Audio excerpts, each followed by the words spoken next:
तर आपण आज introduction to SQL server management studio आपण आज बघणार आहोत की बेसिकली आपण सर्व्हर कशा पद्धतीने मॅनेज करू शकतो आणि आपलं जे फ्रंट एंड आहे, आपलं जे एस पी डॉट नेटचं वेब ॲप्लिकेशन आहे, ते कशा पद्धतीनं आपण SQL server studio management download करून त्या ठिकाणी कनेक्ट त्या ठिकाणी करू शकतो.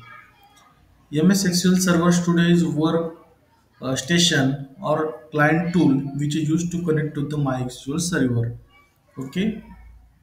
MySQL सर्व्हरला कनेक्ट करण्यासाठी आपण त्या ठिकाणी SQL सर्व्हर मॅनेजमेंट स्टुडिओ त्या ठिकाणी यूज करतो.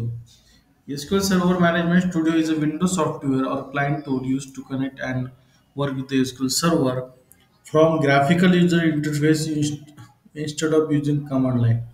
ग्राफिकल युजर इंटरफेसने आपण एसक्यूएल त्या ठिकाणी कनेक्ट करू शकतो. It allows DBA and database developers to configure, manage, and administer all components within SQL Server.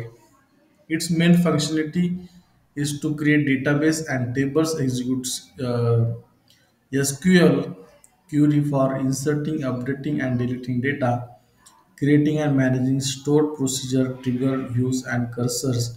It's also enable us to set privileges, database, and their objects. तर ते आपल्याला काय काय प्रोव्हाइड करतात तर कॉन्फिगर करू शकतो, मॅनेज करू शकतो त्या ठिकाणी ॲडमिनिस्ट्रेट ऑल कंपोनंट्स एसक्यूएल सर्व्हरचे जे काही कंपोनंट्स असतील ते आपण मॅनेज करू शकतो.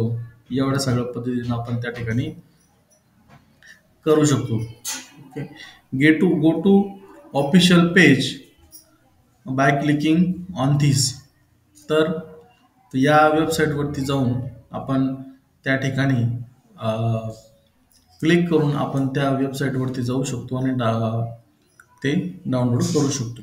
आणि त्यानंतर download SQL server management studio हे जे व्हर्जन आहे ते आपल्याला व्हर्जन डाउनलोड करायचं आहे.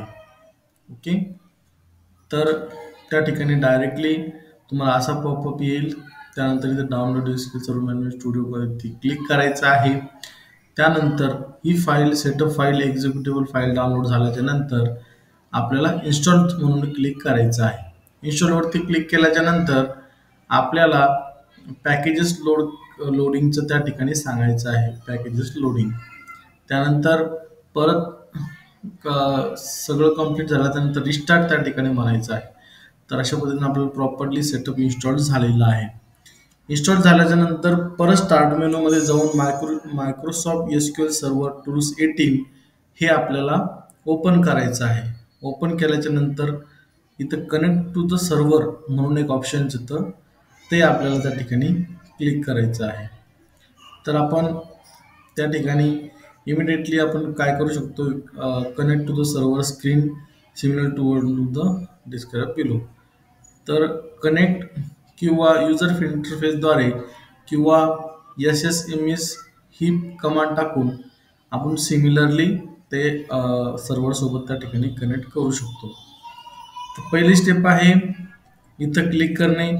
त्यानंतर दुसऱ्या ऑप्शनमध्ये इथं क्लिक करून या ठिकाणी मास्टर सिलेक्ट करून एक्झिक्यूट म्हणून मारायचं आहे. त्यानंतर या ठिकाणी तुम्हाला क्लिक करायचं आहे. त्यानंतर 6 स्टेप आहे ही आणि नंतर 7 मध्ये आपण त्या ठिकाणी क्लिक करू शकतो आणि 8 मध्ये आपल्याला प्रॉपरली त्या ठिकाणी नवीन फाईल जनरेट झालेली दिसेल, जी आहे की एसक्यूएल फाईल जे काही आपण अशा पद्धतीनं आपण कनेक्शन प्रॉपरली बनलेलं आहे की नाही ते आपल्याला वेगवेगळ्या पद्धतीनं आपण बघणार आहे. आणि या ठिकाणी आपण कोणत्याही क्युरी वगैरे स्ट्रक्चर क्युरी त्या ठिकाणी लिहू शकतो. जसं की डेटा गेट करणं असेल, बाकीच्या गोष्टी सगळ्या असेल. तर या सेशनमध्ये आपण बेसिकली बघितलं कशा पद्धतीने आपण एसक्यूएलचं सर्व्हर मॅनेजमेंट स्टुडिओ आपण डाउनलोड करू शकतो आणि ते कशा पद्धतीने आपण दाखवू शकतो. Configure, manage, administer all the components आपण कशा पद्धतीने दाखवू शकतो. ओके. थँक्यू.